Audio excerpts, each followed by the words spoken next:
I will call to order the October 15th work study session. And I don't remember us approving the agenda work study. I think we just No, we moved just- forward. Yeah, Okay. we say the pledge of allegiance. Oh, we do the pledge of allegiance. That's why let's stand and do the pledge of allegiance. I pledge allegiance to the flag of the United States of America and to the republic for which it stands, one nation, under God, indivisible, with liberty and justice for all. We will move right into our first agenda item, which is NOAA's mid-biennial review of our budget. All right, good evening, council members and public. For the record, my name is Noah Crocker, Finance Director for the City of Port Orchard. So this evening, we're here to conduct the mid-biennial review. And so we're going to start from the top. If anyone does come in, we do have extra handouts here for the public. You all should have them in your packet. If not, I can hand you one now. We have also posted this on the website. It is available for review. So as you recall, in the fall of 2018, the city completed its biennial budget and adopted it under ordinance number 036-18, establishing the biennial budget for 2019 and 2020. As established by RCW 3534-130, a mid-biennial review and modification of the biennial budget is required. The review shall occur no sooner than 8 months after the start of the biennium and no later than the close of the fiscal year. Per ordinance and Section 2, in the mid-biennial review, the Finance Director shall propose modifications. Proposed modifications shall be public record and available to the public. Council may consider proposed ordinances to carry out such modifications and shall provide publication and notice of hearings. Public hearings shall be advertised at least once and should be held no later than the first Monday in December. And the hearing is required whether or not a biennial budget is modified. So thus far we have completed everything that meets the statute requirements as far as public hearing, public noticing, and providing the information available. So tonight we are going to walk through your package, which lays out the calendar and timing of the mid-year review, as well as the mayor's proposed adjustments to go forth. So if you have your schedule in front of you, it looks like this. What we have here is how far the process in which the biennial budget has been carried out thus far.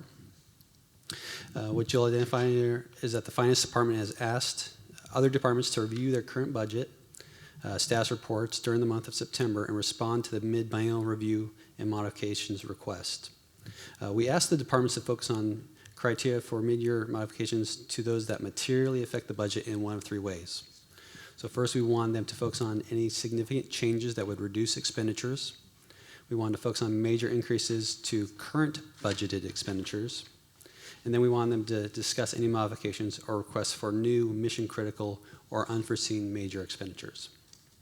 All departments responded, and we have provided their responses in the back of this packet here for your review. The mayor and the finance department now met and reviewed all their requests, and we have prepared the mayor's proposed adjustments for your consideration. We have since met with the finance committee and spent the whole last meeting going through the proposed modifications in depth. And out of that meeting, the Finance Committee came up with 3 additional requests to add to their support for the mayor's adjustments. So with that, I want to turn again to the calendar, which is the initial review with the Finance Committee was October 8th, last Tuesday. We had the work study session tonight. The intent would be to get your guys' comments, feedback, incorporate it into the current mayor's adjustments and bring it to the council next Tuesday night for adoption. In your packet, I have several aids. I have a bunch of tables, for those who aren't familiar here. These represent the adjustments that we are going to propose and the impact to each fund. And I also have in here a green sheet that actually summarizes those adjustments. So I'm going to focus on this as our main aid, and then when you want to see the financial implications of those decisions, I would turn your attention back to the tables. So we'll walk through one example here just to get you familiar with the tools to have this discussion. Perfect, Councilmember Chang. So in this first document here, you have the mayor's proposed adjustments. You'll see there that for the Fund 001 current expense, the proposal is for $1,294,328 of additional expenditure authority. When you look over to your table, the first fund you see there at the top is General Fund current expense. In the first column there, you have the 2019-2020 total biennial budget that was adopted in 2018 for the 2019-2020 fiscal period. You have the adjustments column, and then you have what would be the new 2019-2020 amended budget after accepting these proposals. In the adjustments column, I want to point out a couple things. So as a housekeeping item, one thing we are doing in this biennial budget is adjusting all beginning fund balances to their actual balances. So as you recall, when we adopt the budget, we put in a projection or forecast of what we thought the beginning fund balance would be. We've closed out that fiscal year, and so now we're going to adjust the beginning fund balance for each of our funds. As a result, I also have to adjust the ending fund balance, barring no other changes or modifications. Okay, so you'll see that theme throughout all our funds. And tonight, in this summary, I'm only focused on those funds that we are adjusting additional expenditure authority. So when I bring the budget ordinance forward, you will see all the funds with an adjustment to beginning fund balance and ending fund balance. But tonight, we're focusing on those that are increasing expenditure authority. I just want to focus our efforts to only those that weren't housekeeping items. So with that, we can take a look at the summary sheet again. Again, when we met with the mayor, comments back from all department directors, here is the list that we would request go forward. We have developing and designing bid specs for City Hall repairs of approximately $90,000. And again, this would be repairs for roof, siding, windows, HVAC system, and then I believe there is one more element in that proposal. The idea is to get some designs ready forward for our next biennial budgeting period. So we'd contract out, put an RFP for design work, and then in our next biennial budget, we could potentially consider actually making those repairs. A couple of these other line items are, again, what I consider more housekeeping items, but again, want to bring forward because it is additional expenditure authority. Additional supplies for parks, additional supplies for facilities. We are including some additional money for landscaping for the Tremont right-of-way. We reviewed our contracts and recognized that we did not have those as a part of our original maintenance contract, and so now we've added that to the landscaping and maintenance contract and would request additional expenditure authority. We have in here a transfer to the capital construction fund for Etta Turner Park. We have a transfer to the street fund for additional paving work, and we have additional contribution to meet the stabilization target. Now this next section here, the general fund, it's blue. These are the three additions that the Finance Committee requested be included in the budget. While we put in originally $500,000 to meet the stabilization target, when we met with the Finance Committee, they said, well, what would it take to actually meet the target? Not just get close, but actually meet the target. And the reason we had that discussion, again, if you turn your back to the table, you'll see when we trued up fund balance, we actually had a much larger cash position to begin the fiscal year than we had anticipated. And as a financial policy already established, we felt this was good use of resources to meet our stabilization count now, and then that would allow us more flexibility in the future. Even with that, the proposed adjustments, you see that our ending fund balance for the general fund is still $1.3 million, which is still above our cash flow reserve target.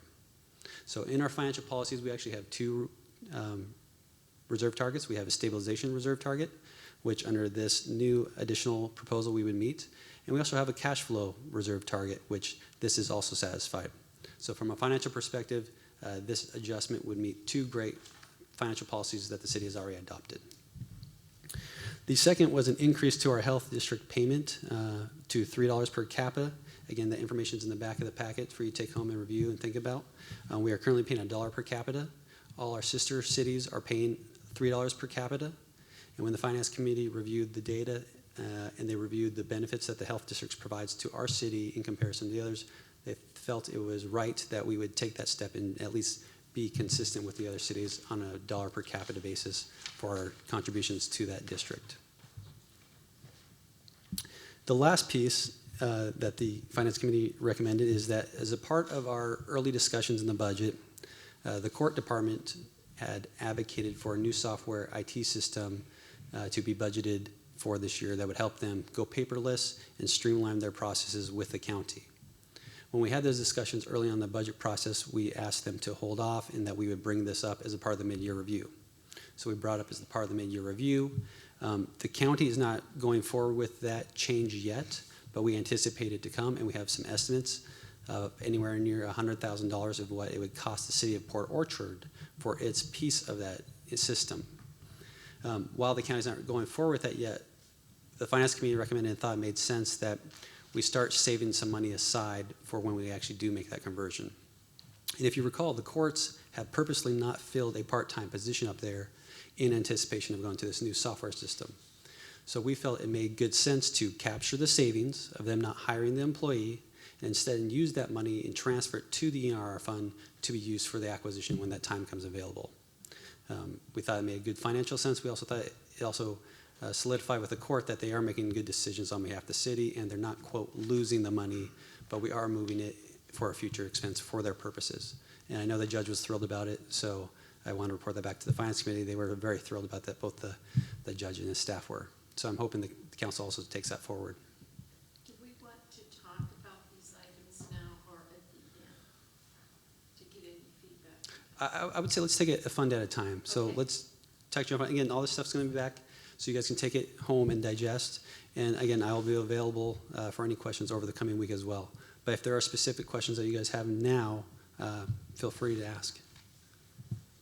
Or if the Finance Committee would like to add any additional comments. Yeah, I was just going to bring up, we kind of talked about it really quick, but if you go to this little chart here, Page 6 of 8. general page, 6 of 80, so we're on Fund 001. I think this is something that the Finance Committee had asked our Finance Director to provide is, you know, what's our projected fund balances at the end of this biennial budget, right? We've never done one before, and so it's just kind of nice to know. We sit here as council members, and we have this change order and that change order, you know, really at the end of the day, what does it do? And so on that very, very first line Noah just touched on, if you look at the beginning fund balance, when we wrote this budget, it was projected we'd have a fund balance of $2.2 million to start the fiscal year. Well, it was $2.3 million more than that, right? So that's really the most significant thing you're going to see through all of this. And so that's why even with these additional operational fund allocations, we're looking at where we thought our target originally would be an ending fund balance of $294,000.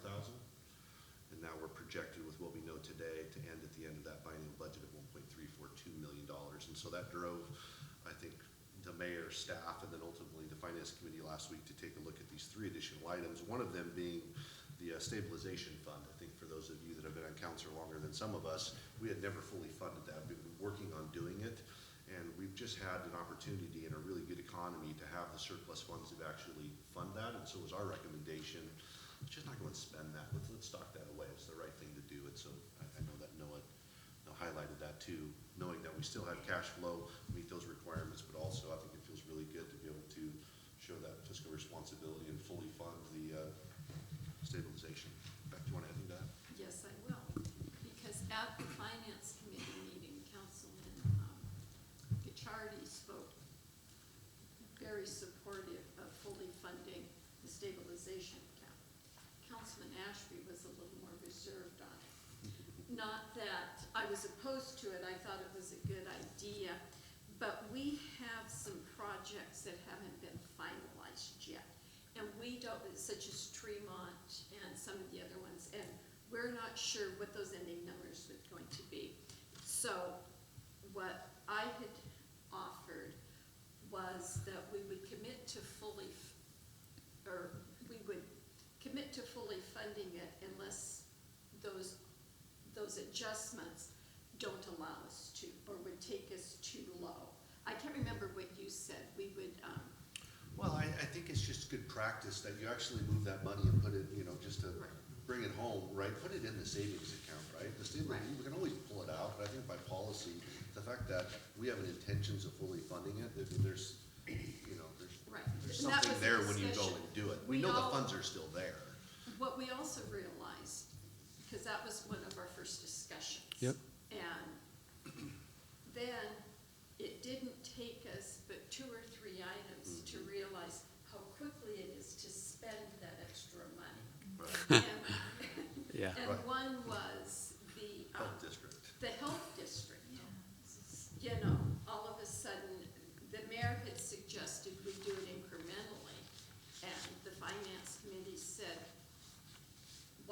pay our fair share now. And so anyway, so it became real clear to us how quickly we could eat away at that stabilization It's fund. not sitting in a savings account. Right. Yeah. So that was a discussion at finance. Yeah, and that's another, to phrase it another way, we've talked about this as a council, is sometimes we would look at these fund balances, but what's missing is what we know that are already obligated, right? And so that's why I kind of like these overall forecasts too, it just reminds us, okay, this number says this, but actually here's what's coming, and here's what's coming, and here's what's coming, and so we can't necessarily just look at that number, and I think you'll be highlighting some of that Yes, as you yeah, move on through yeah. the presentation. Particularly when we look at impact fees or REIT dollars. Right. Yep. Exactly. And the other piece of our discussion was that similarly how we've managed our other transfer authority is that it's about timing. So I committed to the Finance Committee, if you give me this budget authority, we will continue to monitor the actual cash flows of the city, the revenues and expenses, and we will time the transfer of that money when we feel comfortable. So just like we have throughout this year, we've been making quarterly transfers to our ENRR fund. I didn't want to take all that money, dump it in the right way, then lock it up and have some major event occur where we would have then rebudgeted the money to address that. I said we would take this quarterly, step by step, monitor revenues and expenses as we progress throughout the year. And as long as we felt that everything was progressing the right way, then we would continue to make those transfers. So for this additional authority, I made the same commitment that it would be a timing issue.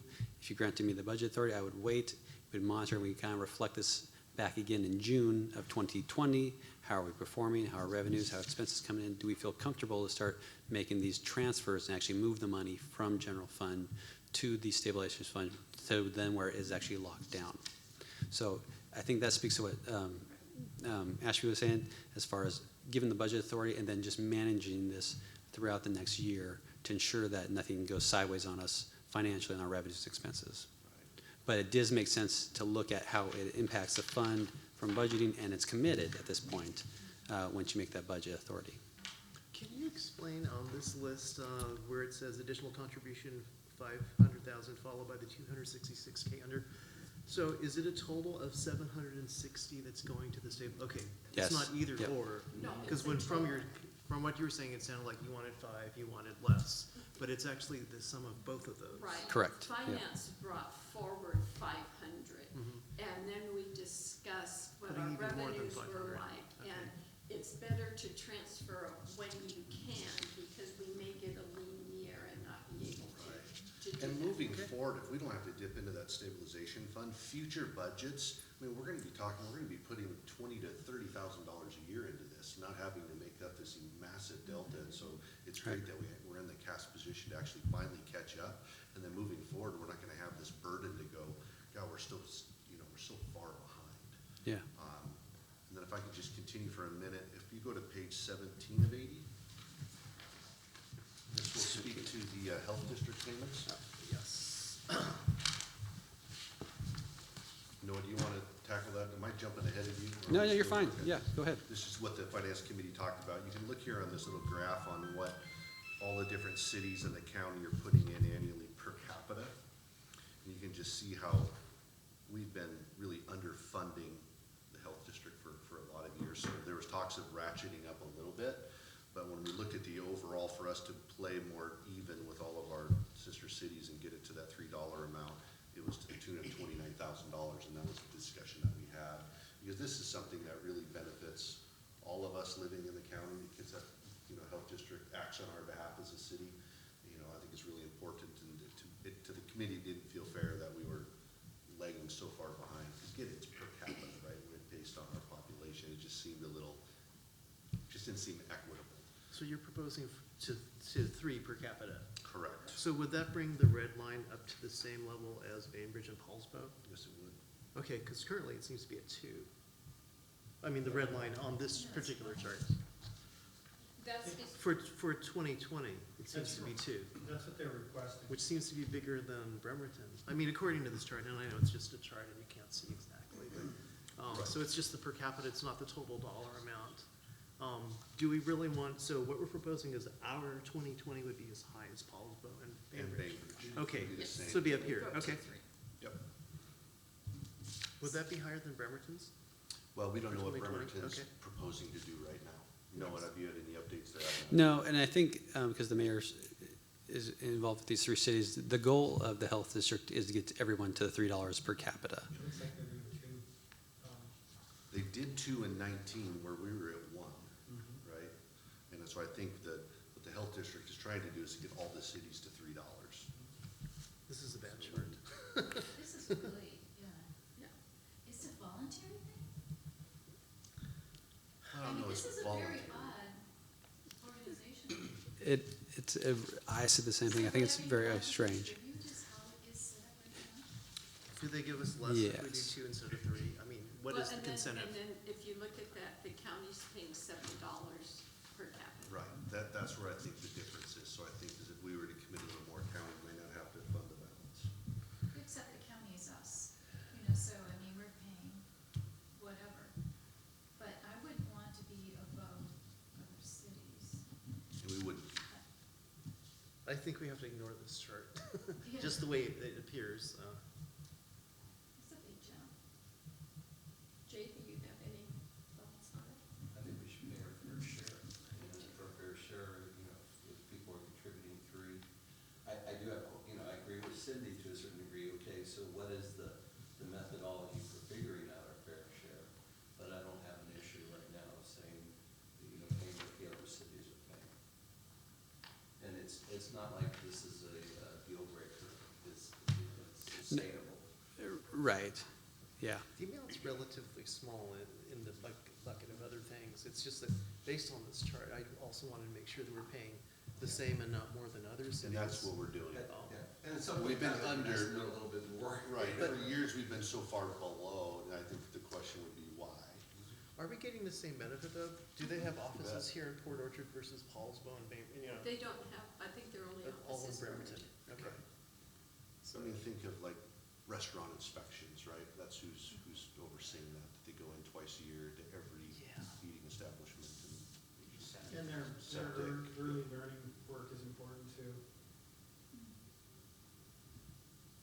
So again, it which looks is like something we talked $2 about. is for, these services here, and then $1 is for the Norm Dix mortgage.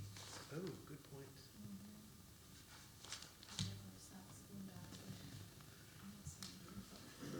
But in the end, it's It's what it $30,000. is.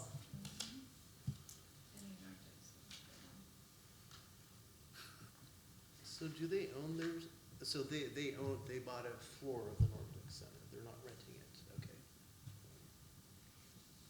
It's their contribution to the mortgage. So if you don't mind, if I just kind of let you guys noodle on that the remainder of the meeting, so I'm worried about us running out of time. All right, so we'll just keep going and then come back to it. Yeah.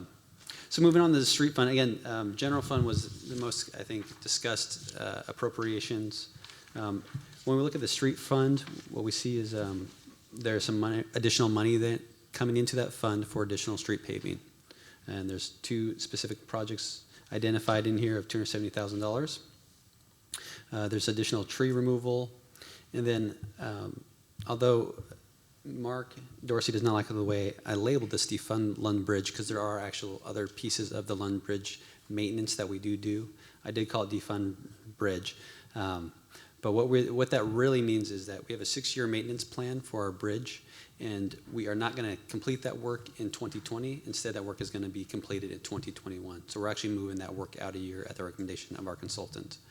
So while it says defund, it's not going away. It's just going to move into the next biennial budgeting period. Having said that, we've also identified that the snow and ice storm that we recently had broke our budget as far as what we had allocated. So we are trying to true that up as much as we can and anticipate another potential snow and ice winter. We put $40,000 in there for thermoplastics and another $15,000 for traffic control. And if you net the last 3 items against the defunding of the bridge, what you'll find is that there is a 0 impact. So I guess technically I didn't need to bring this forward to council, as this would be a budget adjustment within the authority. But I felt it was important to show that the Public Works Department went through this and identified things that they would not get to this year and reallocate to things that were more of a high priority for 19 and 20. So I think that shows good stewardship of the management over there, and so I thought it was important to bring that forth to communicate with you all. You said you would not need to bring this forward, why? Sorry, I missed that part. Because if you net the two, there is zero impact to the budget. There is no additional expenditure authority being requested. The sum of the last four bullets would equal zero, just an Yes. internal reallocation. Yeah, And it was all within the street fund budget. The 285 would have still come forward. yeah. So that was really a managerial discussion, and I mean, the Public Works Director could have had, I want to reallocate funds, and this is the manner I want to do that. And I said, that's great, there's no impact to the budget, but I think it is important to bring it forward to the full council to see that we are managing our resources carefully and being thoughtful about how we're doing it. So when we make these requests, you guys have a little more insight into how we're doing things on this side. Moving on to the impact fee fund, again, I say we're not going to get to the Clifton Anderson roundabout project.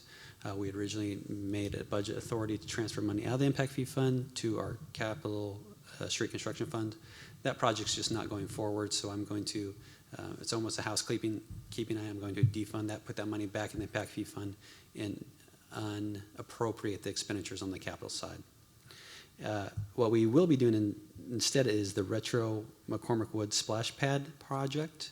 I think we've talked about that a little bit.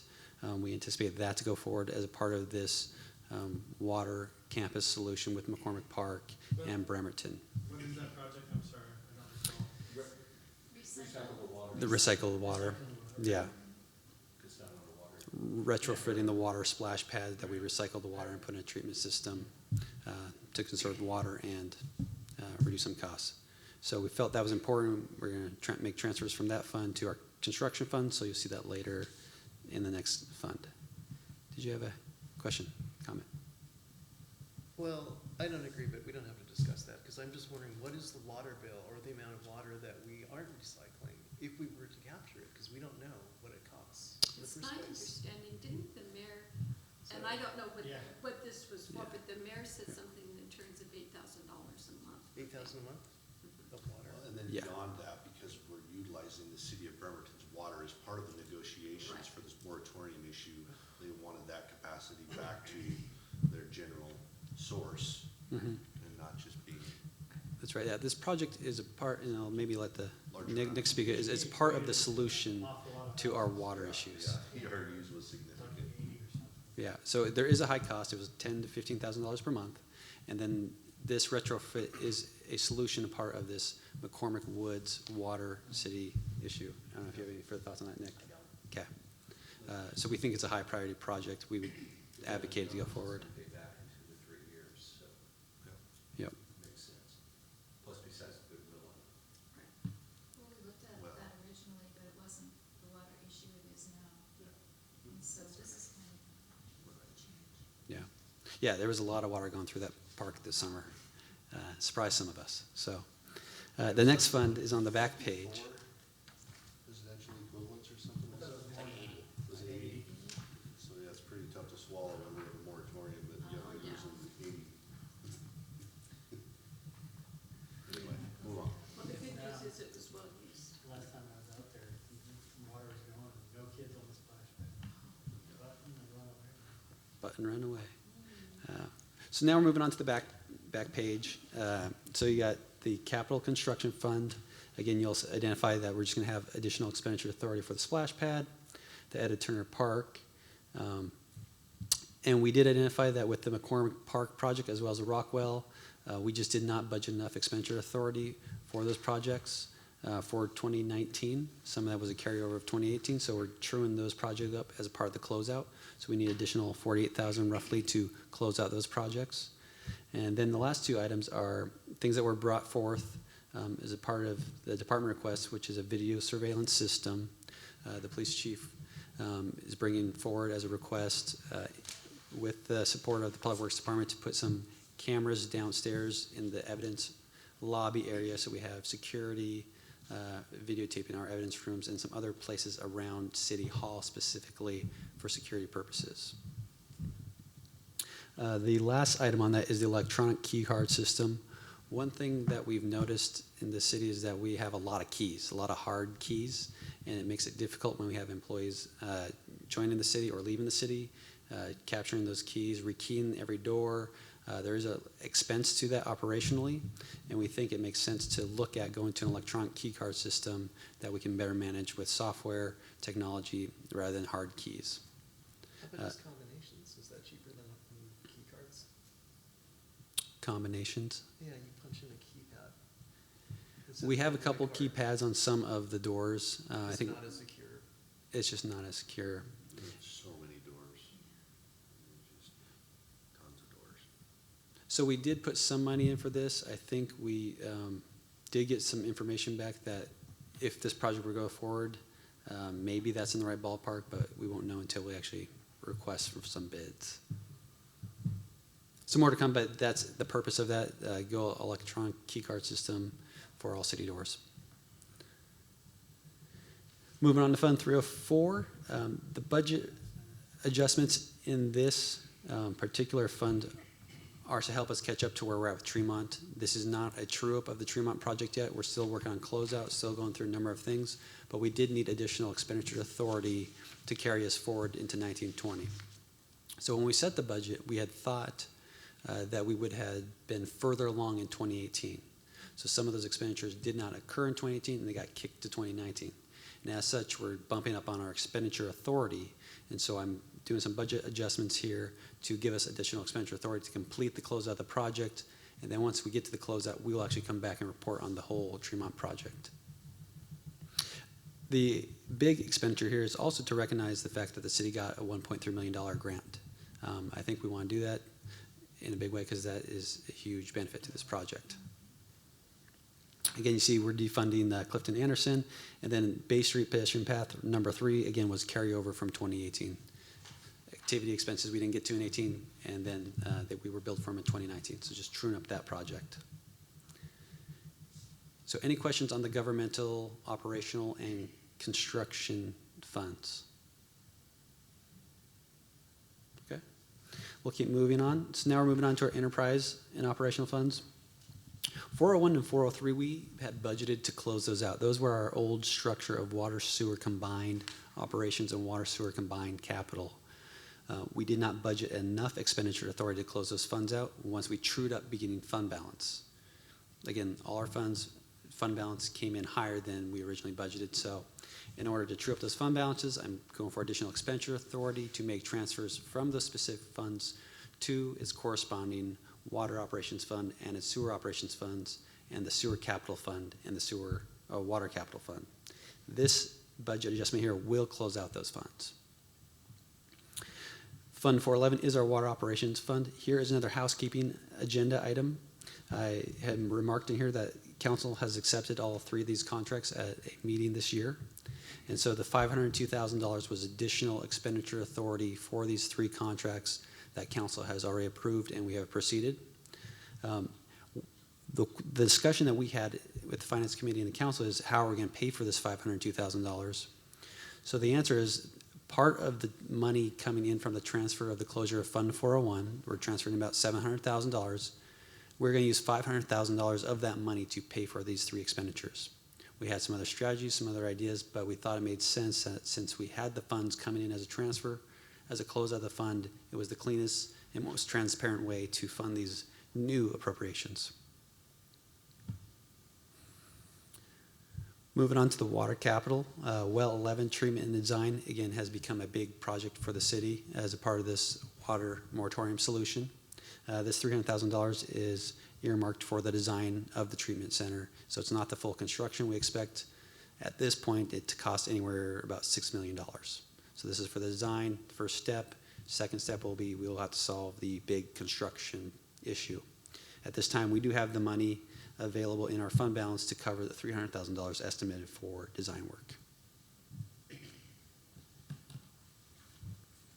Why is the imbalance on the amended in yellow? Say that again. On the page, the ending fund balance of the 1920. Why is it in yellow? Why is it in yellow? So the reason, great observation. The reason we highlighted 2 specific funds, the sewer capital and the water capital. Water capital, because we have that $6.4 million already budgeted for well 13 and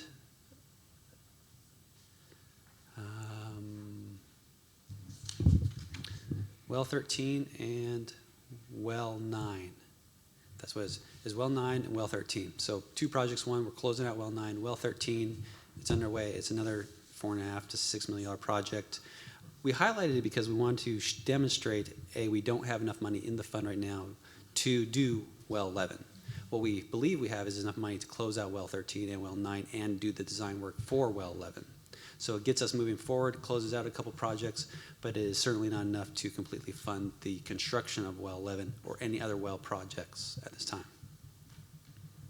So that was the real purpose, is to highlight that we believe we have the funds available to complete our other major water capital projects. And likewise, in the sewer capital fund, well, maybe I'll hold off because we're going to jump right there. We just wanted to highlight that we believe we have enough funds in our fund balance to complete the McCormick Lift Station number 2, and what was the other item? I think that was the only thing we budgeted, and maybe some design work on the Marina Pump Station. But again, we do not have enough funds to do the full Marina Pump Station. Again, future council meetings will have to decide how we go forward with that. The Storm Operations Fund, we are simply asking for a couple adjustments. One, the study for the Downtown Basin Plan. We received a grant in the amount of $216,000. And so we were requesting an additional $216,000 of expenditure authority to perform the work under that grant. It's a zero impact, but again, I think it's an important thing to bring forward to council.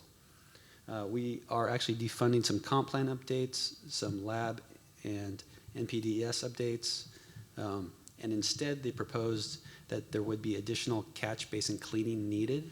So again, Public Works doing their diligence, identifying things that we don't necessarily need, and reallocating those resources for things we absolutely do need. Catch basin cleaning. And the last item was the addition of McCormick Ridge Division 1 dam. And let me go back to my notes here with that one. So the Department of Ecology requires us to do a study to determine inundations or downstream impacts. And the McCormick Woods Ridge Division 1 dam, it looks like a pond, but technically to DOE it's a dam because there is residence life downstream. We are required to do an impact study of what would occur, what the damage would be, what the risk would be if that dam were to break. So that's a requirement of Department of Ecology. And the other piece of that $50,000 is for repairing the liner of that pond itself. So it's outdated, old, it needs to be repaired. The last budget item in here is additional money for Tremont. The storm water component of the Tremont project was much greater than we had originally budgeted. And so again, this is another housekeeping cleanup item to bring us more true with how we actually paid for the Tremont project and what storm water activity occurred.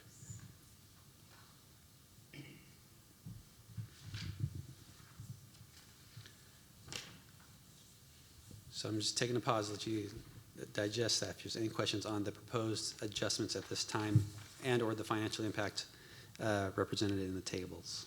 And just for clarity, for example, when our son from ICE went up there with that additional 531, those aren't new expenses, those are expenses we've already approved through other change orders. This just reflects the budget on the flow of funds to pay for it. Correct. And it gives him the budget authority within that fund to You do. approved those change orders already this year. Correct. And if you see on the original financial table, we budgeted $168,000 for stormwater activity related to Tremont. And what we found is that when we actually looked at our monthly reports and our expenditures, we're closer to $700,000 for stormwater expenses for that project. So again, just housekeeping items, cleaning it up to true it up to what the activity was actually used for.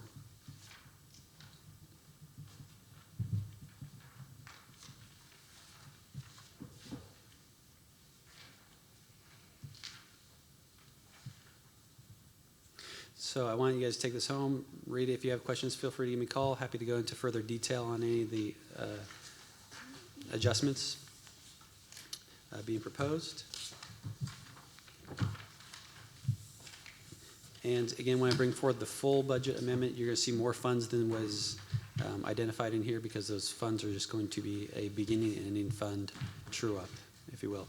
No expenditure or revenue impacts.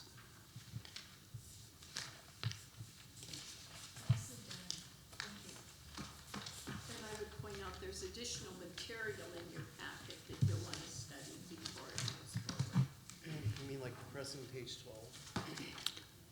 Yeah, so, along those lines, one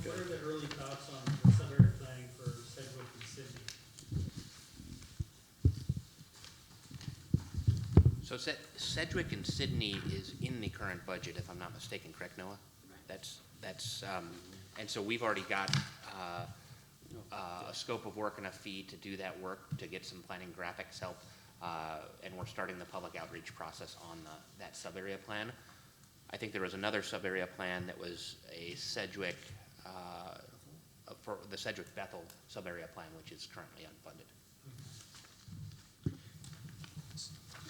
So I didn't go through the yellow sheet just in the interest of time because I know I'm running late, but I want you guys to review this. So these were discussion items that we want to bring forward because we did discuss them, at least in the Finance Committee.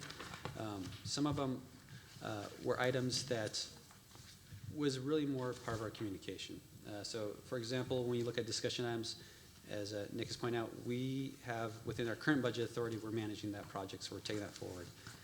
We've identified approximately $500,000 that perhaps once we close out the Tremont project and all the dust has settled, might be available for the Bay Street right-of-way path. And if you recall from, let me go back one step to this original table here, the first page. I kind of skipped over this and I apologize. At the bottom here, we have a table that showcases our impact fee fund and projects and money that we have, quote, obligated, but have not budgeted. And again, the reason we developed this table is because as we talk about projects going forward and what money is available for today's projects, we want to identify which ones we have already committed obligations to and aren't prepared to make a budget expenditure for it, but we want to obligate to make sure it's available for when that time comes. And what you'll notice is that there was significant obligations for the Tremont project. And with this $1.3 million, with the closeout, we are hopeful that some of that obligated authority can be returned to the fund and used for another project. And so in this discussion item, the mayor has identified the Bay Street path as a potential use of those funds.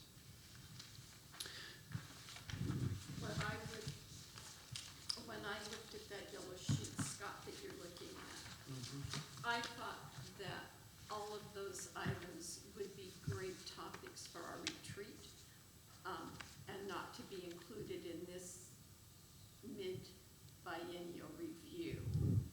But as we start preparing for the next biennial budget, which you'll be doing, you know, a year from now, to get to be able to prioritize some of those. Was that That's absolutely correct. And I also do want to point out there were a couple items on here that we are preparing for. So under the next section, council identified priorities not funded. One thing we did put in here is remove $200,000 in funding in TMB due to Initiative 976. We did not make the budget adjustment, but again, we had a discussion. We need to be prepared that if that does go forward, that is something we will have to come back and do, and then regroup on what we're going to do with our street fund. Important, but didn't want to take the next step. I'm still hopeful that the initiative will fail. The other piece is the increase of the parks plan. We currently have at $35,000. We're doing some public outreach. Nick is working with Mark and the parent winner to develop the scope and price of what this work's going to look like. That might require a budget amendment once they finally come back to incorporate some of the community center type activities and public outreach that we want to make as part of this parks plan update. So currently we're about $35,000 already budgeted, but we anticipate it will be more than that. We don't know how much more at this time because we're about to award that and then go into negotiations with the firm about the scope and price of that work, and then we'll bring that back to the council and ask for your approval to move forward with that contract. So we don't know that it's really just 35K. I think the mayor wanted to add some tasks on related to the community event center and doing the outreach associated with that as part of the parks plan effort. And so whether that's additional open houses or meetings, there's probably some additional cost related to doing that planning, which will feed into our PFD process. Is there anything else about the mid-biennial review of our budget? If not, we will move on to agenda item 2, which has to do with comprehensive plan amendments, and that is Mr. Vaughn. All right, thank you. So before you tonight is our once-a-year annual comprehensive plan amendment process. There are 3 amendments that were all initiated by the city, and you voted on the docket to move that to the Planning Commission earlier this year. And the Planning Commission actually finished their work and provided a recommendation to approve the amendments back in June. Since then, however, we've been waiting for the mid-year budget review to figure out what traffic spending would be because of the implications for the 6-year street plan, and also the centers discussion that's been going on at KRCC, which Mr. Rosapepe was lucky enough to observe today. We're still trying to agree on countywide planning policies concerning centers, and so every time KRCC changes something in its policies, we're trying to keep our policies consistent so that we don't have to go and amend this again next year. I think we're at the point where this can move forward, although with a couple of minor changes that have occurred, we are recommending that we hold a public hearing before the city council before you guys vote on this, because there have been some corrections, and even today, Councilmember Diener pointed out one small mistake, and Councilmember Ashby sent me an email with a couple of questions, and there's at least a few small changes that we think we ought to make. Likewise, I also heard tonight, which I guess I should have gone to the Finance Committee because I would have known this, but we need to kick Anderson Hill forward in the 6-year street plan because we are not going to be working on that next year. So I have to make an adjustment to the 6-year street plans. So the 3 amendments, the first one is the 6-year street plan, and we adopt this every year at the same time that we do our budget. And so, like I said, we need to shift the Anderson Hill project out a year. And I want to go back, because this was prepared all the way back in May or June. I want to verify the Tremont numbers to make sure that the money that we've spent is consistent with what was budgeted. And so I'm going to get with Mike Pleasance and Noah and do a little cleanup on the 6-year street plan before we give it to you as a final document for consideration. And I would expect that we'll email that out to you or hand it out next week at the city council meeting, revised from its current form tonight. The second amendment on the list is the adoption of the Bethel Corridor Plan by reference. And of course, you passed a resolution accepting and adopting the Bethel Corridor Plan earlier this year.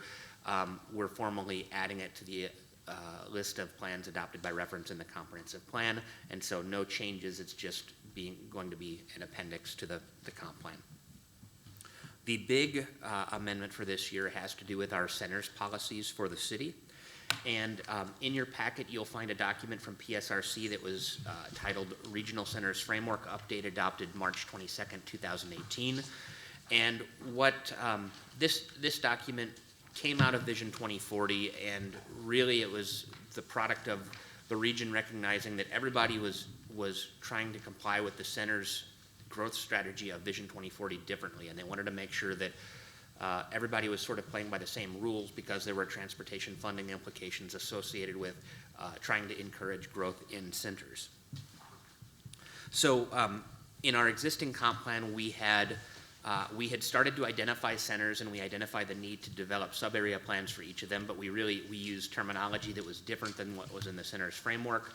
And the effort here tonight is to make our terminology match the new regional centers framework terminology. And so what we used to call centers of local importance, which is also a term they use in Pierce County, is now going to be either a regional, a countywide, or a local center, with the regional being the highest in the pecking order, the countywide being middle, and the local center being the lowest. Those are the center types that are mentioned in our plan, though there are other center types which we don't have, military centers and industrial type centers. So real quickly to get, I don't know if Council members Ashby and Diener, whether you would like me to point out the corrections that you brought to my attention, or whether you would like to talk about those yourselves. I'm happy to let you. Okay, I'll go ahead and mention that. And let's work off the red line copy in your packet, which begins on page 39. And as you can see, we retitled, this is, first of all, a subsection of the land use element. So chapter 2 of our comprehensive plan is the land use element. Beginning in chapter 2.7, our section 2.7 is the center strategy for growth, which is the bulk of our land use plan. So we updated some sort of descriptions of our center strategy to match what has been done at PSRC on that first page 39. On page 41, there's a couple of typos, but we're really beginning for the first time to reference the PSRC centers framework, which did not exist when we previously wrote this. And we go on to list the 5 different types of centers identified in this, which there are also several subtypes which aren't part of my list, but are addressed further in the plan. On page 42, this is sort of the, well, let me take a step back here. Yeah, actually, on page 42, this is where we get into the various center types and how they apply in Port Orchard. And so you'll see the first type is the regional centers in pink at the bottom of page 42. We have no regional centers, but I do mention that, and this is based on data that PSRC provided to us, that if downtown and the Kitsap County campus are looked at together as one center, they would actually meet the activity level to be considered a regional center, which would make us eligible for participating in the regional funding pool, which is a huge chunk of money that's available. I still don't think we'd be terribly competitive in competing for those funds, but we would be eligible, whereas previously our eligibility was pretty limited. And so what it says here is that we should consider those as a candidate to become a center someday, but we're not actually designating it a center now. And this is the first step that we take with KRCC to being eligible to actually apply to PSRC for centers designation. I'm not saying that we should do that now. We should just recognize that this has that potential and is something that we may want to consider down the road. And Nick, if I may, I think the timing is right for that because of the courthouse redevelopment plans. And Absolutely. Overall campus. Yeah, and as a side note, today we submitted a grant to the Department of Commerce for $50,000 to develop a sub-area plan for downtown that would include the county campus and to do a planned action EIS so that we could identify all of the pieces of our sub-area plan, whether it's a community center, the courthouse, and we can do environmental review on that in conjunction with adopting the regulations that allow those things to go forward, and it would really streamline the review process and make projects more viable. So hopefully, I think we're going to find out within 30 days on whether we are successful in that grant application or not. I'm not sure how much money is available or how many cities are applying, but I know Paulsbo is the other city from our county that applied for those funds. So also on the bottom of page 42, you'll see manufacturing industrial centers, and that is a type that we do not have, but the Port Orchard Industrial Center Bremerton, used to be called SKIA, is a manufacturing industrial center, and so that's sort of, even though it's not in our jurisdiction, that's where we probably are going to house a lot of workers for in the future. Then when you get to the top of page 43, those are where we do have a lot of centers designations. Countywide centers, we have 8 of those designated currently. Not all of them currently meet the PSRC criteria, but it is our intent for those to meet those criteria in the future. The KRCC may choose to recognize some of these as the next category, which is local centers, until they grow to the level to be considered countywide. But generally, the idea is that countywide centers compete for funding better than local centers and better than areas that aren't in a center at all because they are accommodating more growth and having more activity associated with them. Quick question, do you think our centers are too small? Because they make sense logically within the city. I can see how we created them as centers, but it sounds like for the other criteria, maybe the size of them should have been larger. Actually, when we get to the map, you'll see that we're shrinking some of them because each type of center has a maximum, well, countywide centers have a size range to be eligible in terms of acreage. There were a few of ours that we had designated that were too big, and so we had to trim them back a little bit and kind of subtract areas that were either unbuildable or had an existing development pattern that wasn't likely to change. We just trimmed them out of the center boundary. Local centers don't have those standards, but they're generally quite small. Annapolis is one that is newly designated because it does have the foot ferry, and we thought it was a significant area of activity, but it's probably never going to rise to the level of countywide center because there's not a lot of developable land there. And part of the discussion of the group that Nick's been criteria for local centers that is universal among all the cities in Port Orchard. Yeah, and I've come to the conclusion that I don't think we're gonna get there. I don't think there's the support from the other cities, but they have agreed that we want all centers to be urban. And so, there had been some discussion in the county about having Manchester, which is a rural area, designated as a center and being eligible for funding that is supposed to support growth, but that's a rural area that has limited opportunities for growth. So getting back to the list of centers, I said there are 8 countywide centers. We have come up with a name for the Sidney Sedgwick area. We're calling it the Ruby Creek neighborhood tentatively because that's a major environmental feature that flows through there. Where's Ruby Creek? That's the one that crosses under Sedgwick between the Tallman and Krieger property. There's a little dip in the road just north of like the Burger King and Teriyaki. I So, always think of it as so that, the idea is that, at least in our preliminary, we're kind of outlining what a sub-area plan is going to look like, and Ruby Creek is kind of a focal point where maybe there's some pathways that you can walk along it, and it kind of breaks up the north end of the center from the south end. But it sounds residential. It includes Albertsons, the shopping Yeah. center. Yeah, it's Yeah, but yeah. it sounds residential when you say Ruby Creek neighborhood. Neighborhoods have commercial activity. Just a comment. It doesn't sound like Lowe's, that's just, you know. Yeah, I think Lowe's is outside. I have to look at the map. But the other two, I think all of the other centers you've seen before. I will point out the Old Clifton Industrial Park is a local center because in order to be a countywide industrial center, you've got to be at least 500 acres, and we're nowhere close to big enough for that employment center to qualify as a countywide center. Then going on to pages 44 and 45, this is one of the items that Councilmember Ashby pointed out, and it's hard to see, but there's actually a red line going through the old map on page 44, and you can see that the boundaries of the centers on the old map are quite a bit bigger than the boundaries on the new map, especially along Bethel and along Sedgwick. And Nick, going back to page 43, did you want to? Oh, yeah. We also, I should have run this through the finance department because I miscounted. We actually have 4 local centers, not 3. We broke the intersection of Salmonberry and Bethel off as its own local center, and it's in the list further in the plan. It just was left off of this list here.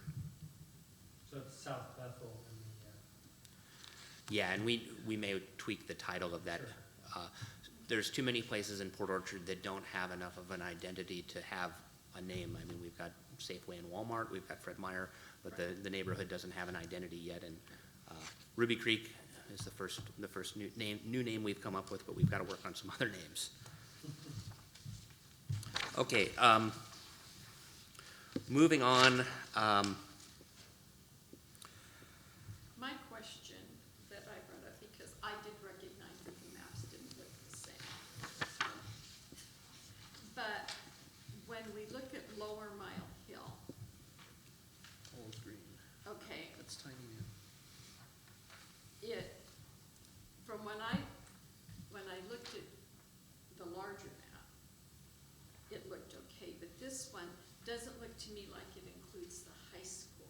And in our description, we have it including the high school and the school district's administrative offices. And that just doesn't look like it does it to me on the map. That is a good catch. We should delete that from the list under the Lower Mile Hill.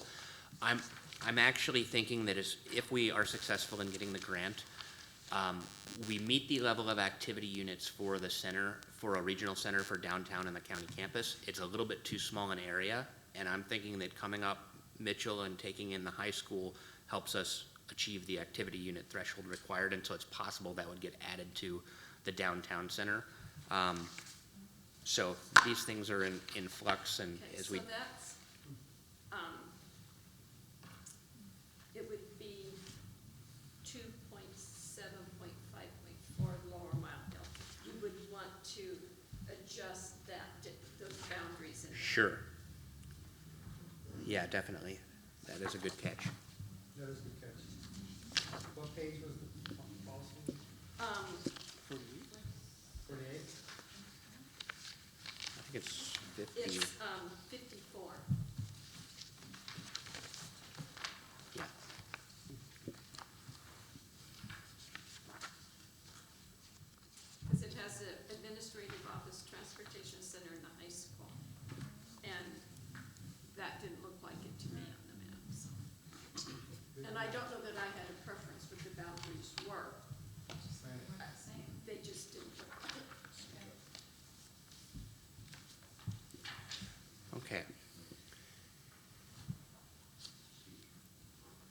So I'm going to go back to page 46 and try to continue walking through this. And Councilmember Ashby, if any of your other points come up, I don't have them in front of me in writing to, And please there- chime in. There's only two that really need discussion, the others are just kind of scribbling things. Yeah. Okay, so at the top of page 46, we just had a numbering issue with our policies, and so you can ignore the bullet changes. And then throughout the next goals and policies, I think most of what has been done is to clean up terminology related to centers types. Previously, we were using local centers, centers of local importance, and we wanted to make sure that all that terminology was consistent. There were a few goals that we cleaned up because they are preempted by the PSRC policy. It talked about zoning related to jobs and housing units for each individual center. When you go to the centers framework, there's actually you have to have at least 20% employment or residential in order for it to be considered a balanced center, where it's not just a purely residential or a purely commercial area.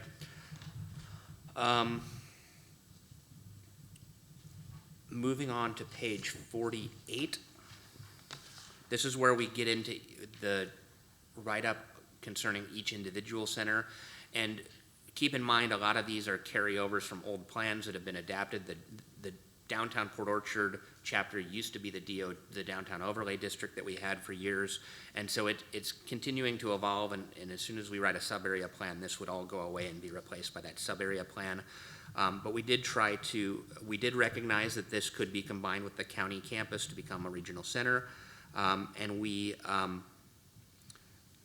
previously there was this history written down here of the downtown center that just seemed a little bit out of place. I think when we write a sub-area plan, we may capture some of that again, but I think the intent here is to really provide for how is this area going to grow, and not just talking about old facts. And the point that I brought up was under goal 10, if you go down to the last point on number 16. And I realized that this was left over from the previous, it didn't have any changes on it. But it says promote greater public transportation availability within Port Orchard and across Sinclair Inlet during the evening hours. And I felt that the promotion of public transportation far exceeded just evening hours. I thought that was workforce transportation seemed to me to be more important. I mean, because that's a major transportation route for PSNS and for folks getting to the fast area and things. So, Do we need to remove DOD there at the end of that, since we're getting rid of DOD? yeah. Oh, yeah. Yeah, that sentence just needs to be replaced. With everyone else's agreement that we should update that statement. Sure. Okay, again, going through page 49, this is mostly just some cleanup. We are recognizing, for instance, we now have this form-based code, and we added the word building types. We've already adopted our design standards, and we don't need them specifically for the gateway. We have them citywide now. Going to page 50, we clarified, there was an old policy talking about the boardwalk and waterfront trail, and it's clarified to say support the creation of the Bay Street pedestrian pathway along the waterfront in centers abutting Sinclair Inlet. I would add a modification to that. Support Sure. the continuation of the Bay Street. Oh, If instead of that's a creation. friendly Yeah. amendment. Sure.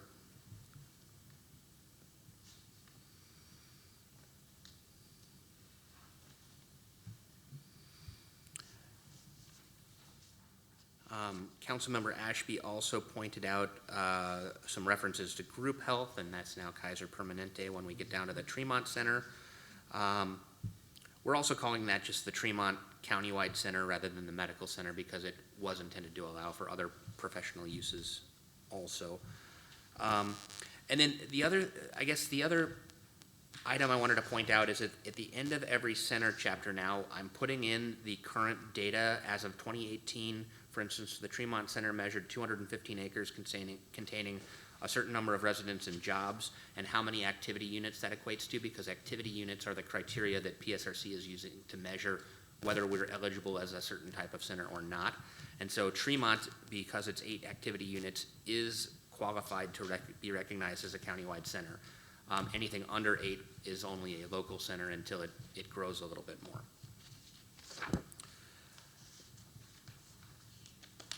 There was a lot of old reference to Tremont-specific design standards that we cleaned up because we've revamped so many parts of our code to do what Tremont did, but do it all over the city rather than specific to Tremont.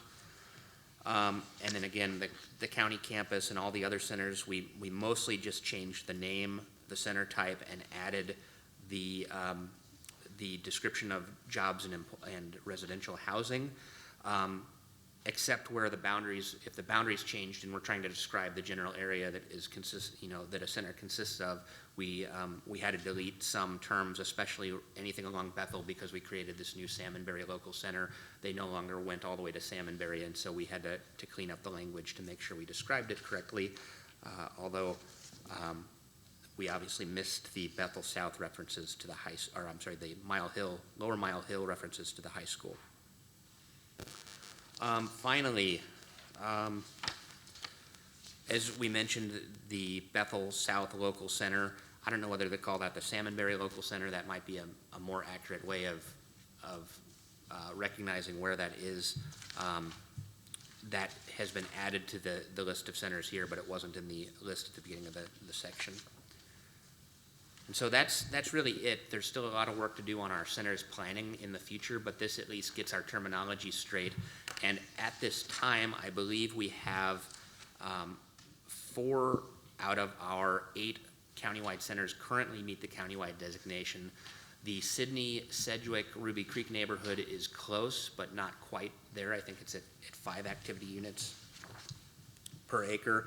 The Fred Meyer area, we actually changed the map, and PSRC is going to be getting us a revised calculation there, and we may change the number for that one if the data changes. We realized we had made a mapping error and cut the Fred Meyer parcel in half, and it just didn't seem like all the Fred Meyer jobs were accounted for. So with that said, that's the proposed center's revision. I would go back to page 56, and under the, it's actually on the other page. It starts the Annapolis Local Center. And this again is just something I would like updated. The very last sentence, it says Rockwell Park, a shoreline park with public beaches, picnic areas, and trail access will be completed in 2019. That should just be restated. Well, and it's not, Rockwell isn't at Annapolis, so it's in the wrong heading. Okay. So That was- we've got that moved already. I forgot to mention that one. Okay. I think that was just somebody started typing in the wrong place. Okay, yeah. And there was.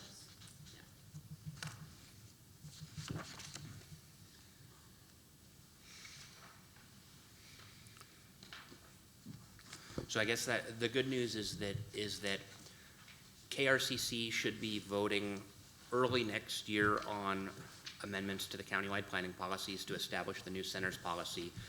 We will then have 4 countywide centers officially recognized as countywide centers, which should be more competitive for funding as we go after future transportation dollars. Our local centers will also be more competitive than not being designated a local center, but they probably won't score quite as well depending on what the criteria look like. And I should mention, we had a discussion today of scoring criteria and how the current process works in Kitsap County, that KRCC gets together and you look at what projects are there, what's equitable, trying to figure out how to spend transportation money that's allocated through the countywide process. And the discussion was, is there a need for a review to see whether our evaluation criteria are consistent with the countywide planning policies and whether they're going to implement the things that we've adopted as a county. And I think PSRC's, Councilmember Ashby, you're on a committee right now that's working on this at PSRC to try to figure out how projects get scored and reviewed once they get to PSRC. And I think having these centers designated consistent with the PSRC framework is really going to be helpful to us going forward. And we may look at our own local criteria in Kitsap County to make sure that money is being spent in a way that advances our growth strategy for the county. Yes, it's interesting. We had a robust discussion last week at the PSRC, Project Selection Task Force is what they call it, regarding whether the scoring for the 2020 transportation funding was going to be based off of Vision 2040 or if it was going to be based off of Vision 2050. And the primary difference between the two is 2040 is really focuses on centers and getting population and therefore infrastructure into the centers. Vision 2050 focuses more on high-capacity transit centers. And it just involved, currently most all of the regional centers within the four-county area are already if you're a high-capacity transit center, you're also already a regional center. That's where they live, okay, except Montlake Terrace. Okay, Montlake Terrace was the one guy. And so it really fell down to the counties. And my question was, why can't each county decide how they want to do that? And that was a definite pushback because they are really wanting uniformity among all four counties. And I decided, it became apparent to me that the other three counties don't work as well or collaborate nearly as well as the jurisdictions within Kitsap. So they really need their centers, their countywide centers, their local centers. They need it all defined in their military centers. Whereas Nick said the transportation funding methodology at KRCC, there's a lot of, there's little money, there's a lot of need, and they really work hard to get as much as they can equitably to the various jurisdictions. And they have a hard time putting numbers to that. They could put colors and different shades of colors, but to put a number to it is pretty I think it's a difficult. high, medium, and low. Yeah, high, medium, and low, yeah. Yeah. So anyway, but that process, discussion will start Thursday. We have a transportation policy board meeting here in KRCC. Are there any more questions regarding the comprehensive plan changes? We're good on that? Got 1,000,001. That's a big document. So we're gonna have a public hearing? Yeah, I think November 12th is probably a reasonable timeline for this, so that we can get it to the paper. I don't think we can get it in for next week. Okay. Is everyone good with it? Adoption. Okay.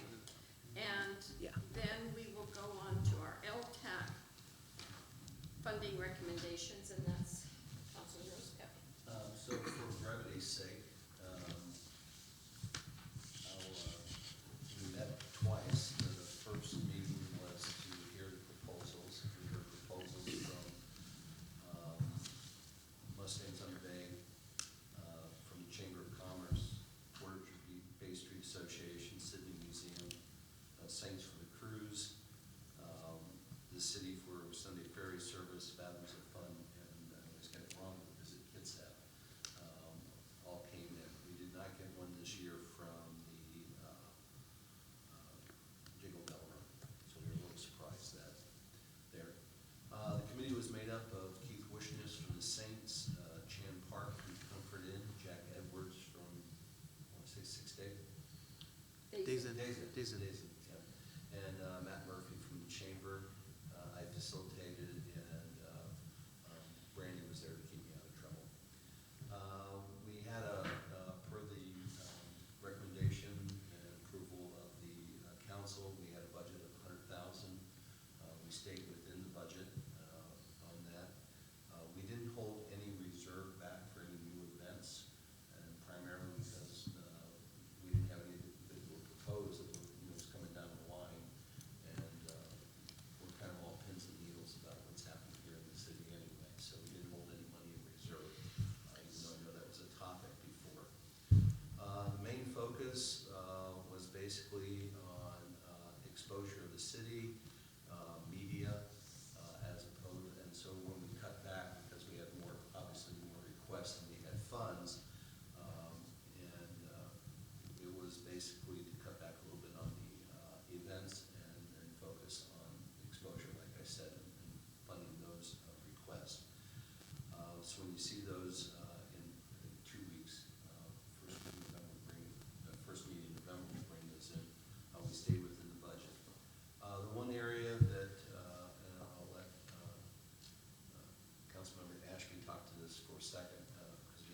Sunday ferry, we took a real hard look at that. That was one of the areas we cut because if you look at the numbers on ridership, with the exception of 3 events, it was very little. I mean, it was like 50 rides going and coming, so about 100 total, up to about 160. None of the folks felt that it was a deal breaker for that. We cut back. We had a meeting yesterday. This time flies. With Bremerton, the Kitsap Transit and Harbor Tours, kind of discussing our intent to cut back. We're waiting to hear back a little bit from Bremerton, what their feelings are about it. But right now, it seems that we'll only do service for the 3 Sundays that are the Blackberry Festival. Blackberry Festival, yeah, Taste of Port Orchard, 4th of July, and then, Memorial Day Sunday, Yeah, Labor then- Day yes. Sunday, and 4th of July. Yeah, so. and I don't know if there's funds for the council members, meaning you two, because he's heard it. When this started, the Port Orchard Bay Street Association had a very robust, compelling argument to do the Sunday Foot Ferry, and we expanded it, and we've been working on that, you know, for the last 6, 7 years. And ridership has not proven to be robust at all. The Taste of Port Orchard, the Blackberry Festival, accounts for anywhere from 30 to 52% of the total ridership for the summer. And this council has always chosen to fund the foot ferry with lodging tax dollars and not general fund dollars. And so the lodging tax committee has said that's just not a good use of their funds. And so the meeting we had with our partners on this, no one was stepping up to the plate saying it's really critical that we do this. So we also contacted the Port Orchard Bay Street Association, and Kathleen Wilson was at our meeting yesterday morning, and we had asked them to discuss it, and she said their merchants felt the bus service on Sunday was much more important to them than the ferry service. But there isn't any bus service Well, I on know, Sundays. that's true. And then, How and can it be more without, important if there isn't any? well, the point of it was that, quite frankly, without bus service to get people to the ferry, what's the purpose of having the ferry only? Because some people won't, a lot of people can't get there. Right. And I had conversations with a couple of merchants downtown, and they understood our dilemma. And Bremerton, the city clerk from Bremerton indicated that they have very few stores open also on Sundays. And so it's hard to justify the cost. I have my personal point of view on it, and what I said yesterday, and as we said earlier in this comp plan, is that I believe the transportation route between Port Orchard and Bremerton is important. And I think as we densify our city, we need to make sure that that service is 7 days a week. Now, is that a conversation for LTAC? Probably not. Is that a conversation with Kitsap Transit? Probably. You know, but I think our council should be aware as we continue looking at our transportation infrastructure needs, that we keep that ferry service as an important element. It might be worth understanding what the threshold is for that sooner rather than later, so that we can begin discussions when we see it coming. There's a strong push to have that discussion within the Kitsap Transit Board for Sunday service. And that's holistically, throughout the county, Sure. not just in a zone area. Mhm. The overarching concern is twofold. One obviously is the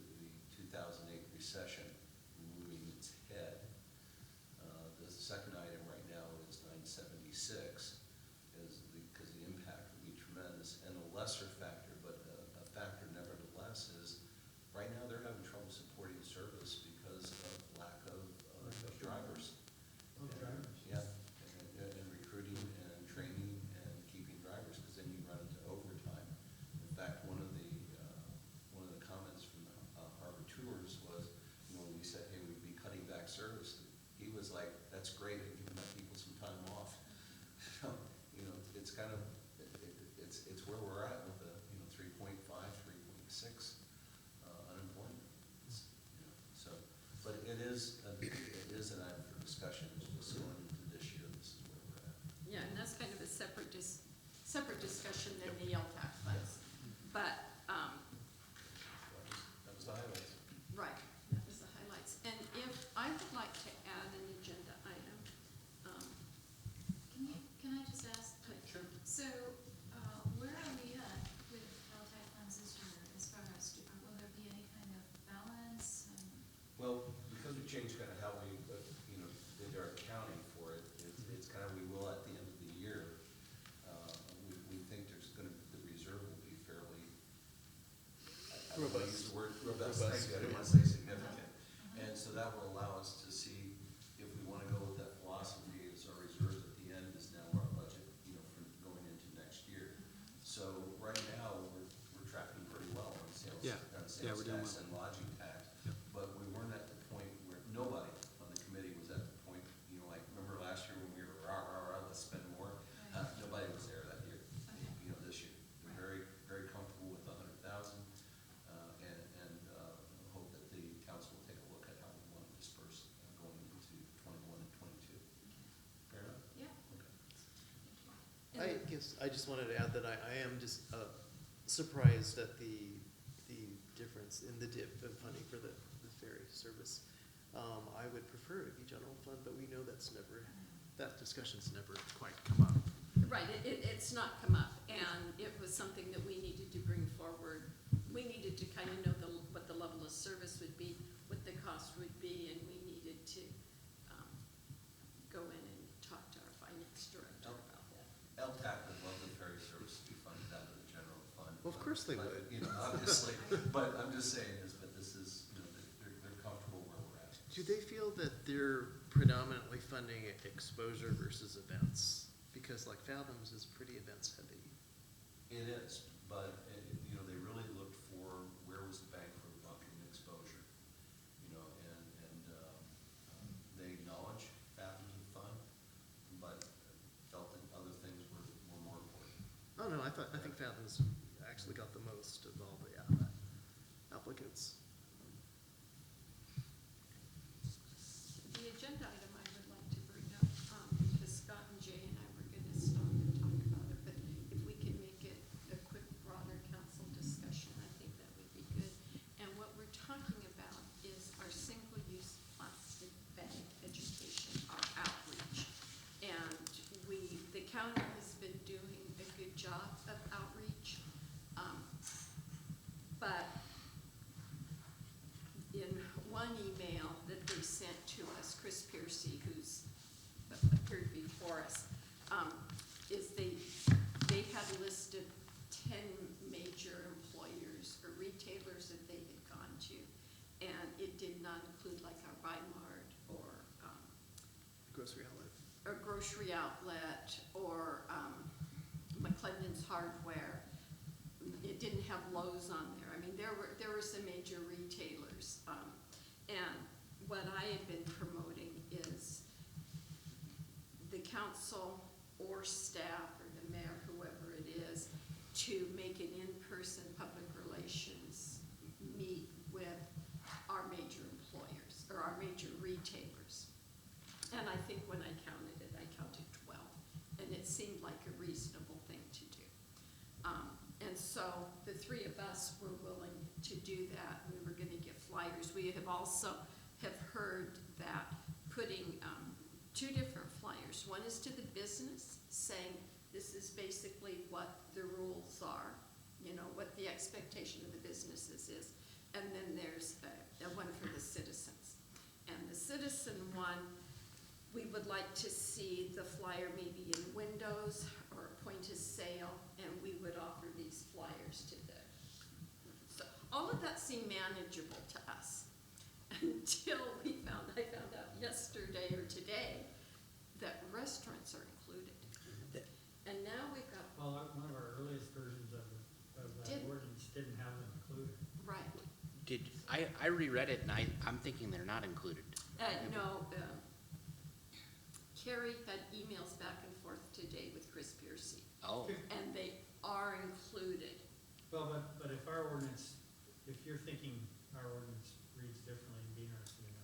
Well, it talks about bags used for things that could soil easily, Yeah. and so. Correct, and it talks about food that's prepared to be taken out. Fast food, Mhm. McDonald's.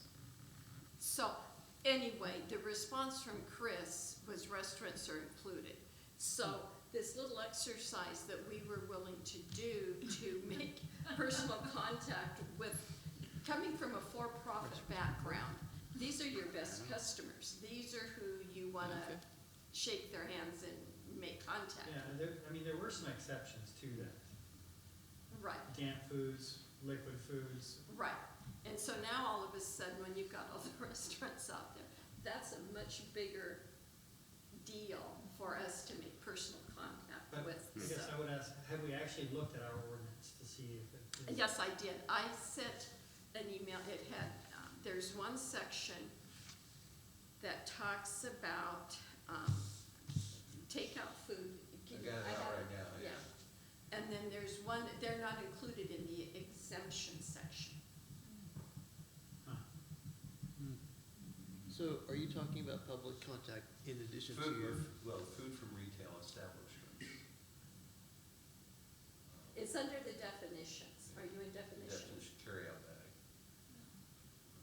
You have to go with the thicker bag, is what I thought It's I a read. thicker plastic Yeah. bag, That green one. reused, recycled. Because even though you get carry out in those styrofoam containers, you know that they leak all over the place. And that's So, just so my question was, how important is it, or how can we make contact with the restaurants? Next group is going to send out postcards to the smaller retailers. That was gonna be my next question. I think sometimes the larger businesses are more in the know, because there's more people in the know. Right. It's just all the smaller businesses that may have no idea. Smaller restaurants, small little shop on wherever. How are we notifying all of them? So by mail, US mail. Yeah, we're looking at pulling our business license records and doing a mailer and just do a postcard. Good. And then when would that go out? It depends how fast we can get the list together. We'll have to work with finance on the list and design a card and print it. And, I mean, probably within 2 weeks, we could probably do something, but Do we have a webpage that it can refer to? yeah, that's what we want to do. We don't want to have all the information on the card. It's just, this takes effect on January 1st. Go here to find out more information. Does it include nonprofits like St. Penny's? What was your question? Does it include nonprofits like St. Vincent's? Hmm. I don't know, are I they would exempt? think so. Are they exempt? Yeah, Food the banks food were bank was- excluded, food but- bank was Exempted. Okay, but St. Vincent's, Well, and Might be and with enforcement, we're going to be giving warnings and educate for a while rather than Correct. be nasty. And maybe, we could time those postcards with, talking to the Kitsap Sun and the Independent to run another little updated article. Yeah. Obviously, our website, Facebook, and then maybe what we do is we just leave it as a standing, some sort of a standing report at all of our council meetings, in case there's people here, just a reminder, bring it up the next, we're only 10 weeks out. Janine can get that word on our Facebook page. We'll get it out. It's coming. Just a standing reminder. How far out? Sooner than later. Has Gary talked to you guys about this? It was in this section. That's what I'm saying. it should go out More to after the follow election, right so now. people don't think it's election related.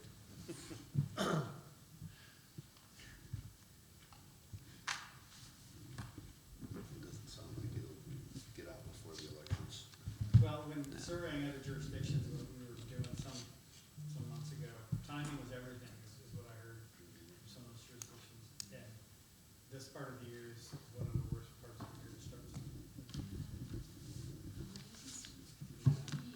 I think doing it at the point of sales, maybe, you could put flyers up and stuff, that's when it really hits, but, we're starting to see businesses already, do it, Key Harbor, Target, they don't even ask you, they're not gonna ask you if you want it back. I know, Buy one of it's ours, pure scamming. I'm stalling while she's looking. Yeah, Subway, they're already with the paper. Okay, here, this is the part that a bag, this is, carryout.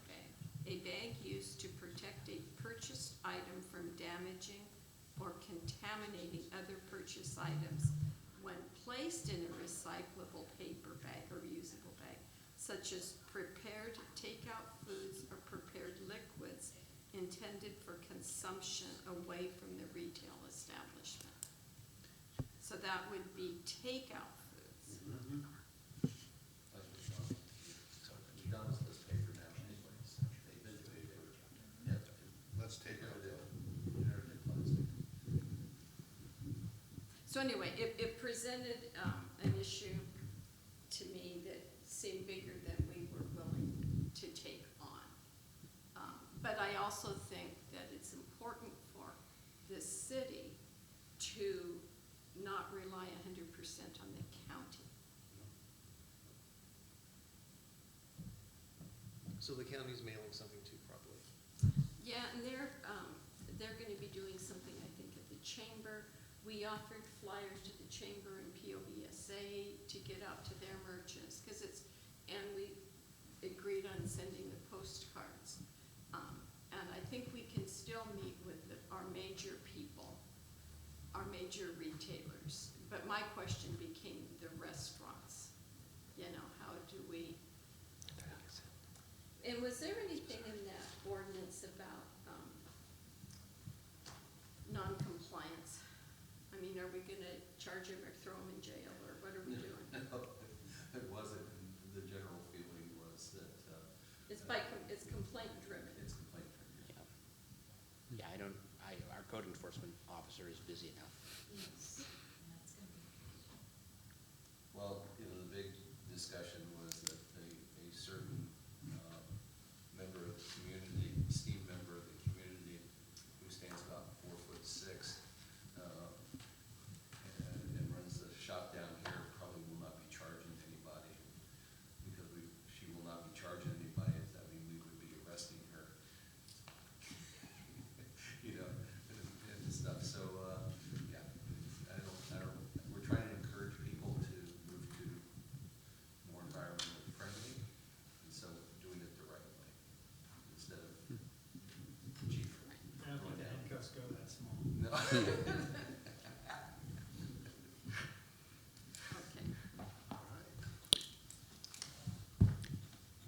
So I guess, just to finish this then, we're gonna look at maybe splitting up geographic areas.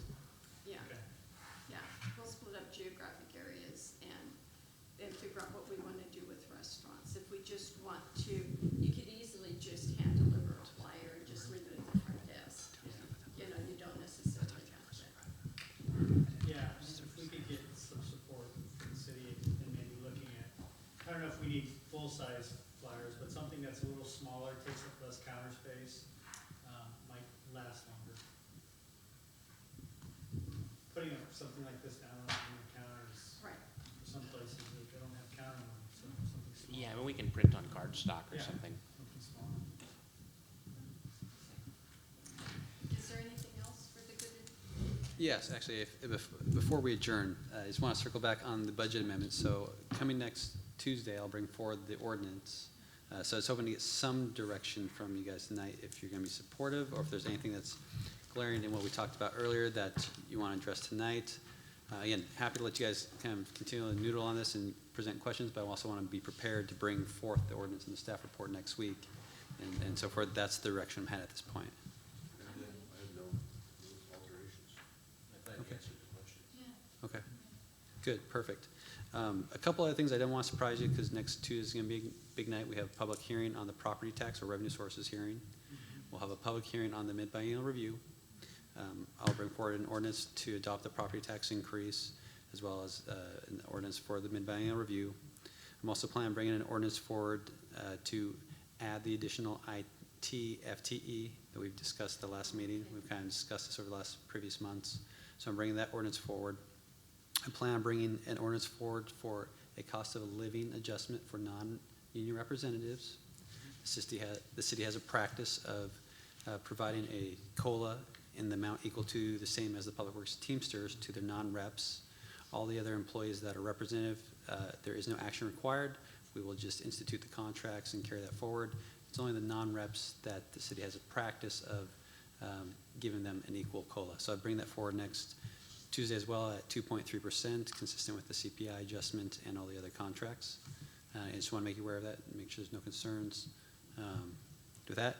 And then we also are bringing forth an ordinance to introduce another option for employees for a high deductible medical health care plan. It's just an option for them to buy into if they want to do that, another tool for them. And so we'll have a little bit of information on that. And maybe we could address that now if you have questions or you haven't had a high deductible plan before. Yeah, we saw that at the Yeah, finance. we saw that, and it dawned on me later, why would they go for a high deductible? Because we're paying the premiums anyway. Correct. But this. There was other advantages. Right, it reduces the cost to the city, and we're giving them more in their VIVA account.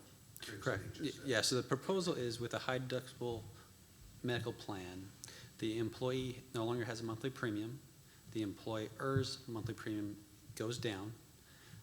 Again, the offset is that now the employee has a high deductible, hence the name of the plan. But as a part of the effort to encourage people to go to this plan, the city would propose contributing a larger dollar amount to their VIBA, their HRA VIBA. So if the offsets say $100, we contribute, I'm making these numbers up here because I don't have the table in front of me, but if the savings to the city was $100, then we would provide them $80 contribution monthly to their VIBA. City saves, the employee also gets more savings towards their medical. And under a high deductible plan, the employee has an additional option to set up a health savings account, thank you, in which they can individually make contributions to that account. So it's a little different tool than some of our other stuff that requires a complete buy-in with an HSA, high deductible account. They can elect to make their own contributions to their HSA. Again, we don't expect a whole lot of employees to opt to this plan because it's for specific individuals that don't have high medical bills. They're fairly healthy, don't go to the doctor that often, because they are taking some risk with the higher deductible that they would have to meet. HSA is tax-free. Correct. Up to a certain amount. Up to, Yeah. yeah, to a certain amount. Yep. And So- then if any money's left on the table, does that roll over? Yes, it does. Yep. You can, and later in life, you can use it for things beyond medical expenses too. And at finance last week, Debbie brought in a chart with all the numbers. And even with us contributing more to their VIVA account, it was still quite a cost savings to the city if an employee chose to do that. Yeah, and the background story is we've gone to, we've agreed to it in our contracts and with our non-reps to moving towards a 90-10 split of our medical premiums. And when we did that, we set up additional contributions going to an HRA VIVA in the amount of that additional 1% increase each year. We have employees coming to us and asking, can we contribute more to our HRA? And under the structure of an HRA VIVA, it has to be group specific and a specific dollar amount can be contributed. It's not employee elected, it's employer mandated. So when Debbie was having these conversations, we've discussed moving to this type of product to make it available, and it just felt like the right time that we had enough inquiries about, hey, what else can I do to contribute to my own health savings account above and beyond what I'm doing now? And so this is, again, an option. It's not required. It's just going to be another tool for employees, another benefit to employees if they choose to take it. And again, the reason I'm bringing it forward next week is because now we're going to be entering into our open enrollment period. So we'll need to know that going into the next year, what employees want to do. All right, so big agenda next week. And then the last thing, I'm hoping to get out another monthly budget report. Again, I'm hoping you guys are reading those and they're valuable as far as keeping you up to date on the financial status of the city. So I'd expect the September monthly budget report to come out next week. We're just closing up the September books right now, which is in time for our budget amendments. And so everything is looking really positive. Revenues are positive, expenditures are below where we're targeted. So far, everything is really stable and solid and head in the right direction.